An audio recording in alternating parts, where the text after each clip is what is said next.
జాతీయ ఉపాధి హామీ పథకంలో జరుగుతున్న నిర్మాణ పనులను చట్టాన్ని ఉల్లంఘించి కాంట్రాక్టర్లకు అప్పగించడం అన్యాయమని పార్వతీపురం మన్యం జిల్లా వైసీపీ జిల్లా అధ్యక్షులు శత్రుచర్ల పరీక్షిత్ రాజ్ అన్నారు. ఉపాధి హామీ పనుల్లో టీడీపీ నేతలు అక్రమాలకు పాల్పడుతున్న తీరుపై జిల్లా కలెక్టర్ శ్యాంప్రసాద్ను కలిసి వినతిపత్రం అందించారు.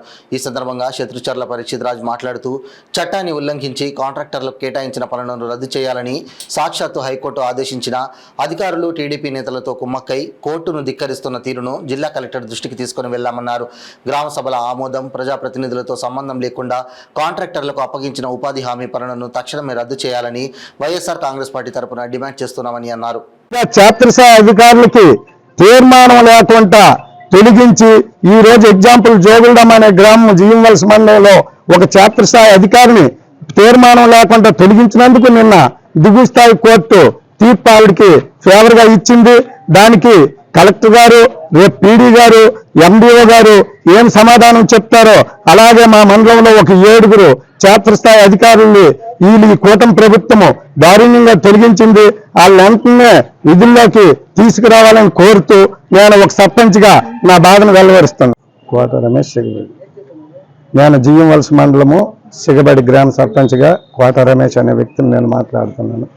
యాక్చువల్ గ్రామ సర్పంచ్ విలువల గురించి ఎన్నో మాటలు గత ప్రభుత్వంలో చెప్పిన మా రాష్ట్ర ఛాంబర్ అధ్యక్షులైన వైవిబి రాజేంద్ర ప్రసాద్, తర్వాత ప్రభుత్వం ఏర్పడిన తర్వాత మా పంచాయతీరాజు మంత్రివర్యులైన ఉప ముఖ్యమంత్రి అయిన పవన్ కళ్యాణ్ గారు ఎన్నో చెప్పారు. ఎన్నో ఆశలు పెట్టుకొని మాకు బ్యాక్ బోన్ అయిన ఎన్ఆర్జీసీ 2005 చట్టం ప్రకారంగా మాకు కలగవలసిన హక్కులు కలగకుండా ఈ రోజు క్షేత్రస్థాయి అధికారి నుండి గ్రామాభివృద్ధి పనుల వరకు సర్పంచ్ని తీర్మానాలు లేకుండా ఏ వార్డు మెంబర్లు గ్రామ సభల ద్వారా కానీ ఏ ప్రజాప్రయ సేకరణ ద్వారా కానీ ఏమీ కాకుండా పక్కనే మమ్మల్ని తాలూకా వ్యక్తిగత కారణాలతో మాకు గ్రామ సర్పంచ్గా ఉండవలసిన హక్కుల్ని కాలరాసి ప్రైవేటు వ్యక్తుల చేతుల్లో ఈ ఉపాధి హామీ పనుల్ని ఇచ్చి ఆ అభివృద్ధి కార్యక్రమాలు ఏ విధమైన రాజ్యాంగం ద్వారా ఎన్నుకోబడిన ప్రజాప్రతినిధులను పక్కన పెట్టి రాజ్యాంగేతర శక్తుల్ని